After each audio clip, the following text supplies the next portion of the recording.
আসসালামু আলাইকুম। নাজিসুর garden and pets থেকে নতুন একটি ভিডিওতে সবাইকে স্বাগত জানাচ্ছি। সিম গাছগুলো বসানোর আজকে চতুর্থ দিনের ভিডিও।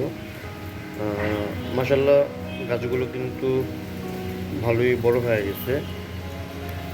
একদিনে গাছ কিন্তু ভালো বড় হয়ে গেছে। আসলে এটা গাছ বড়োর ব্যাপার না, এটা হচ্ছে সিম গাছের বৈশিষ্ট্য যা বলা চলে, যে অলরেডি কিন্তু 4 ইঞ্চি মতো লম্বা হয়ে গেছে। আর এটা চারা অবস্থায় এতটাই বাড়ে যে প্রতিদিন মনে হয় অনেক বেশি বেশি বেড়ে যায়, এমন একটা ওদের গ্রোথ যা দেখতেছি। যাই হোক, কিছু মাটি রেডি করতেছিলাম। গতকালকে আমি শেয়ার করছিলাম যে আমি একই সাথে একই টবে দুই ধরনের কাজ করব। উপরে থাকবে সবজি, এই ফল, এবং নিচে থাকবে সবজি। কিন্তু গতকালকে যাও আমি কাজ করছি, আজকে আর কোনো কিছুই করা হবে না। এই যে প্রচুর পরিমাণ মুষলধারে বৃষ্টি হচ্ছে, গতকালকে রাত থেকে বৃষ্টি শুরু হয়েছে, এখন পর্যন্ত সেই বৃষ্টি। তো বৃষ্টিতে তো কোনো কাজ বাগানে করা যায় না, কিন্তু বৃষ্টি হলে বাগানে খুব যে বেশি ক্ষতি হয় তাও না। কারণ বৃষ্টি হলে বাগানে গাছগুলো কিন্তু অনেকটাই প্রাণবন্ত মনে হয়, কিন্তু গাছ কামের ক্ষেত্রে বাগানের যে ব্যাপারগুলো থাকে ওগুলো করা আর কি খুবই দুষ্কর হয়ে যায়। আমি সকাল সকাল ছাদে আসছি, কিন্তু আসার পর এখন পর্যন্ত কিছুই দেখতে পারতেছি না, এমনকি যেতেও পারতেছি না। তবে একটা জিনিস এখন দেখলাম, আমি এসেই শ্যুট করতেছি, এই যে আমার যে লাল শাকগুলো ছিল যা হয়েছে সব বাদ হয়ে গেছে আমার যা মনে হচ্ছে। কারণ এই যে পানিটা পড়তেছে আর এই যে গাছগুলো সব শুয়ে পড়তেছে, এটা খুবই একটা বিরক্তকর ব্যাপার। কিভাবে রাখবো গাছগুলোকে আমি এটাই বুঝতেছি না। এত কষ্ট করে স্প্রে করে করে গাছগুলোকে আমি রাখলাম, কিন্তু শেষ পরিণতি যদি এমন হয় তাহলে এই কষ্টের কোনো মানে আছে? পুরো গাছটাই অবস্থা এতটাই খারাপ লাগতেছে, কি বলবো। আমি এখন একটু আপনাদেরকে ক্লোজলি দেখাচ্ছি। এই দেখেন সব গাছগুলো কেমন লেতিয়ে গেছে। এই যে, তো এই গাছ তো আর কোনো বাঁচার সম্ভাবনা নেই বললেই চলে।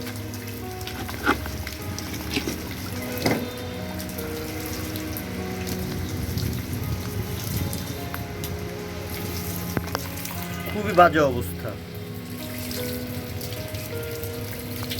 যাক, দেখা যাক কি হয় শেষ পর্যন্ত। বৃষ্টির সাথে কিন্তু বাতাসও অনেক বেশি মনে হচ্ছে। বাতাস কিন্তু ভালোই, যা মনে হচ্ছে ছোটোখাটো একটা ঘূর্ণিঝড়ের মধ্যেই বাতাস, এমনটাই আর কি মনে হচ্ছে। গাছের পাতাগুলো দেখলে কিন্তু বোঝা যায় যে কী পরিমাণ বাতাস হচ্ছে। তো একদিকে যেমন বৃষ্টি আর একদিকে বাতাস। বাতাস হলে বৃষ্টি অনেকটা কমে যায়, কারণ বাতাসের সাথে তো মেঘও চলে যায় আমি যতটুকু জানি। তো ওইদিকে আবার আকাশটাও একটু পরিষ্কার হতেছে, আকাশটাও পরিষ্কার হচ্ছে আস্তে আস্তে। যাই হোক, দেখা যাক। আর এই যে সিমের যে সিডসগুলো আমি বসাবো, এই জন্য কিন্তু আমি অলরেডি বেড রেডি হয়ে গেছে। এখানে আমি আর বেশি কিছু মাটি দিব না হয়তো। আর আমি যে বোলটা ইউজ করি মাটির জন্য, এই যে এই বোলটা, হয়তো এরকম আমি আর এক বোল মাটি এখানে দিব, দিয়ে আমি গাছটাকে বসায় দেব। আমি এই একটা বেডের ভিতরেই, একটা বেড বলতে এই যে বস্তাটা আছে, এই বস্তাটার ভিতরেই কিন্তু আমি এই 5টা যে চারা হয়েছে এই চারা 5টা বসায় দেব, কিন্তু এখন না, আরও হয়তো কিছুদিন পর, হয়তো আরও 3-4 দিন পর, বা গাছের কন্ডিশন বুঝে। গাছকে বেশি বড় হতে দেওয়া যাবে না, কারণ সিম গাছের যে গ্রোথ বাবা তো অনেক বড় হয়ে যায়। তো 1 সপ্তাহ না বা কতই বড় হয়ে যায়। তো আমি গাছের গ্রোথটা বুঝে আমি এই 5টা চারা এই বস্তার ভিতরেই বসায় দিব। তবে এখন বসাচ্ছি না একটাই কারণে, কারণ আমি তো এই বস্তাটা আপনার সাথে আগেই শেয়ার করছি যে মাটি এদিকে খুবই কম দেওয়া হয়েছে। আমার মনে হয় না এখানে মাটি 1/3 দেওয়া হয়েছে। মানে সবই হচ্ছে এখানে আপনার গার্ডেনের পাতা, কিচেন ওয়েস্ট, তারপরে হালকা গোবর, এই সব মিলিয়ে কিন্তু মাটিটা করা, যাতে আমার এই বেডটা হালকা হয়, ওয়েটটা কম থাকে। তো এই জন্যই, যেহেতু এগুলা ডিকম্পোস্ট হতে সময় লাগবে, আর আমি কিন্তু ডিকম্পোস্ট এই গাছ লাগানোর পরে প্রসেসিংয়ে রেখে ডিকম্পোস্ট করব। কিন্তু এখন যেহেতু আমি কিচেন ওয়েস্ট থেকে শুরু করে যা যা আছে সব কিন্তু মাত্রই বসে দিলাম এবং তার উপরে মাটি দিয়ে চাপা দিয়ে দিচ্ছি। তাই আমি চিন্তা করতেছি এর উপর তো আমি আরেকটু মাটি দিবই, আর 1 সপ্তাহ পরে হয়তো গাছটা বসালে 1 সপ্তাহের ভিতরে যতটুকু পচন বা পুস্ত, তাও একটা যেটা গ্যাস থাকে, যে কোনো জিনিস পচার সময় একটা কিন্তু গ্যাস থাকে, যখন গন্ধটা দূর হয়ে যায় তখন কিন্তু বোঝা যায় ডিকম্পোস্ট হয়ে গেছে। যদিও এত কম সময় ডিকম্পোস্ট হবে না, তারপরও আমি 1 সপ্তাহ পরে বসাবো, কারণ ইনস্ট্যান্টলি বসানো ঠিক হবে না। ঠিক এই জায়গাটাও আমি যে মাটিগুলো রেডি করছি গোবর সার দিয়ে, তো আমি কিন্তু চাইলে কালকেই আমি আমার টবে বসাতে পারতাম। আম গাছের যে টবটা ছিল, বৃষ্টি কিন্তু এখন চলে গেছে, একবারই বৃষ্টি নেই। তো আমি কিন্তু গতকালকে চাইলেই টবে বসাতে পারতাম, কিন্তু আমি বসাইনি, কারণ কালকে মাত্র মাটিটা রেডি করছি। চিন্তা করলাম যে 3-4 দিন রোদে শুকা দিয়ে তারপর মাটিটা আমি দিয়ে দিব। ওইখানেও যে সব মাটি বানানো হয়েছে তা না, কিন্তু আপাতত যতটুকু মাটি বানাইছি ততটুকু মাটি আমি গাছের গোড়া দিয়ে দিতাম। তারপরে আমি যে চারাগুলো এখানে বসানোর চিন্তা করছি, চারাগুলো বসানোর পর আস্তে আস্তে আমি মাটি অবশ্য রেডি করে রাখতাম, মাটি রেডি করে তখন প্রপারলি চারা বসানোর পর বাকি মাটি দিয়ে এটাকে পুরোপুরি ঢেকে দিতাম। কিন্তু যাই হোক, সেভাবেই করব আর সব কিছু আপনার সাথে শেয়ার করব। কিন্তু একবারেই আমি এটা মাটি দিয়ে যে চেপে দেবো এমন কিছু না। এখান থেকে কিন্তু ভালো পরিমাণ মাটি উঠছে, কিন্তু বৃষ্টি হওয়ার কারণে মাটি কিছু ধুয়েও গেছে। যাক, এটা কোনো সমস্যা না, কারণ আমি সবসময় মাটি উঠানোর সময় বা মাটি বানানোর সময় বা যাই করি সরাসরি ছাদে আমি মাটি রাখি না। আমি কিন্তু মাটিটা এরকম প্লাস্টিকের তেরপালের উপরেই রাখি। এতে করে কি হয়, এতে করে বৃষ্টি হলেও রিস্ক কম থাকে, মাটি ধুয়েও যায় কম, কারণ পানিটা তেরপালের নিচ দিয়েই চলে যায়। এই উপরে উঠে যাওয়াটাও কিন্তু সম্ভব না, মাটি যে একবার ধুয়ে যাবে তা না। এই যে, তো ওই হিসেবে তেরপালটা আমি ব্যবহার করি সবসময়, এই কারণে রিস্ক কম। তা নাহলে যে পরিমাণ বৃষ্টি কালকে রাত থেকে হচ্ছে, এতে কিন্তু মাটি অনেকটা ধুয়ে যেত।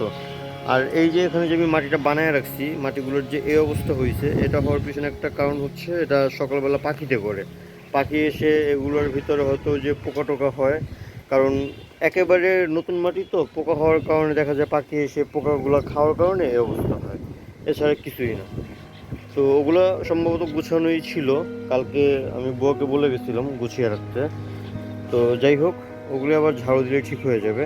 আর এই যে বাকি গাছগুলো, বৃষ্টি এখন শেষ হয়েছে, আবার হয়তো বৃষ্টি হতে পারে। তো বাকি গাছগুলো ভালোই লাগতেছে, কারণ বৃষ্টির জন্য গাছগুলো কিন্তু পুরো, কি বলবো, সতেজ সতেজ লাগতেছে। আর এইটা তো বলতেই হবে, প্রতিদিন আসার পর ফ্রি ফ্রি ফুল বা ফুলের ভিডিও করা, এটা একটা অন্যরকম ব্যাপার। আজকেও কিন্তু হারভেস্ট করার মতো কিছু ভেন্ডি কিন্তু হয়ে গেছে অলরেডি। মানে ভেন্ডি গাছটা এমন, মানে প্রতিদিন প্রতিদিন চাইলে প্রতিদিন কিন্তু হারভেস্ট করা যায়। আমি গতকালকেও কিন্তু ভেন্ডি হারভেস্ট করে নিয়ে গেছি, তার আগের দিনও নিয়ে গেছি। আমি কিন্তু প্রতিদিনই এখন ডে বাই ডে চেষ্টা করতেছি, যাই হারভেস্ট করি, আমার ছাদ বাগান থেকে যাই বাজার করি আমি, বা যাই বলেন কালেক্ট করি আমার প্রাপ্তি ছাদ বাগানের থেকে, সবই কিন্তু আপনার সাথে শেয়ার করি। আপনারা কিন্তু প্রতিদিন দেখতেছেন, আর কিছু হোক চাই না হোক, আমার এখানে 10টা ভেন্ডি গাছ আছে। 10টা ভেন্ডি গাছ থেকে আমি প্রতিদিন যে 5টা হলেও ভেন্ডি পাই, 6টা হলেও ভেন্ডি পাই প্রতিদিন, আবার কখনো 10টাও ভেন্ডি পাই। তো এটা কি বলবো, এটা অন্যরকম একটা মানে আনন্দই বলা চলে, যে প্রতিদিন ছাদ বাগান থেকে যে ভেন্ডিগুলি কালেক্ট করা। দেখা যায় 2 দিন বা 3 দিনের ভেন্ডি দিয়ে আমার কিন্তু হয়ে যায়। প্রতিদিনের ভেন্ডি তো প্রতিদিন রান্না করা সম্ভব না, আর প্রতিদিন কোনো ভেন্ডি রান্না করাও যায় না। তো 2-3 দিনের ভেন্ডি একদিনে করার পর কিন্তু হয়ে যায় সুন্দর মতোই। তো যাই হোক, আর আমার চেষ্টা সবজি বাগান নিয়ে একটু কাজ করব, ফলও থাকবে, সবজিও থাকবে। আর গতকালকে আমি যে একটা পার্মানেন্ট শেডের জন্য লোকও রাখছিলাম, তো তাদের সাথেও কথা বলছি যে লতানো গাছগুলো, লাউ গাছ, কুমড়ো গাছ, সিম গাছ, ধুন্দুল, ঝিঙ্গা এইসব করার জন্য আমি বেশ বড় একটা জায়গা দিয়েই কাজ করব। উপরের ছাদ থেকে একেবারে আমার ওই যে স্টোর রুমের টিনের উপর পর্যন্ত মিলিয়ে আমি একটা বড় একটা পার্মানেন্ট শেড করব। তো দেখা যাক, লম্বা হচ্ছে প্রায় কত বললো, 30 ফিটের মতো লম্বা, আর পাশে হচ্ছে 10 ফিট, 30 ফিট আর 10 ফিট। তো যাই হোক, অনেক বড় একটা স্পেস। তো এটা নিয়ে চিন্তা ভাবনা করতেছি, দেখা যাক, এটাও হয়তো খুব রিসেন্টলি করবো, আপনার সাথে শেয়ার করবো ব্যাপারগুলো। আর এই তো ফল গাছের আপডেট, কাটিমন, আর এটা হচ্ছে অল টাইম ম্যাঙ্গো। এগুলো স্পেসিফিকভাবে আমি ভিডিও করব, আমি প্রতিবারই করি। এখন আমার সবজির দিকে একটু বেশি ফোকাস দেওয়ার কারণে ফল গাছের ভিডিও তেমন করা হচ্ছে না, তবে আমি রিসেন্টলি করব। যাক, আমার এই যে দেখেন, বৃষ্টির জন্য নাকি বুঝতে পারতেছি না, কলমি শাকগুলো কিন্তু ভালো, হ্যাঁ হ্যাঁ, বৃষ্টির জন্য না, মানে কলমি শাকগুলো বড় হয়ে যাওয়ার কারণে এরকম আর কি শুয়ে পড়তেছে। আর এই তো নতুন করে যেগুলো বসানো হয়েছে এগুলো কিন্তু মোটামুটি ঠিকঠাক আছে বলতে গেলে চলে। তো যাক, এগুলো হারভেস্ট করার মতো হয়ে গেছে। পাতাগুলো কিন্তু খুব হেলদি, দেখলেই বোঝা যাচ্ছে। আর পাশাপাশি কচু শাক, লতি কিন্তু মাশাল্লাহ যা পাইছি আলহামদুলিল্লাহ খুবই ভালো।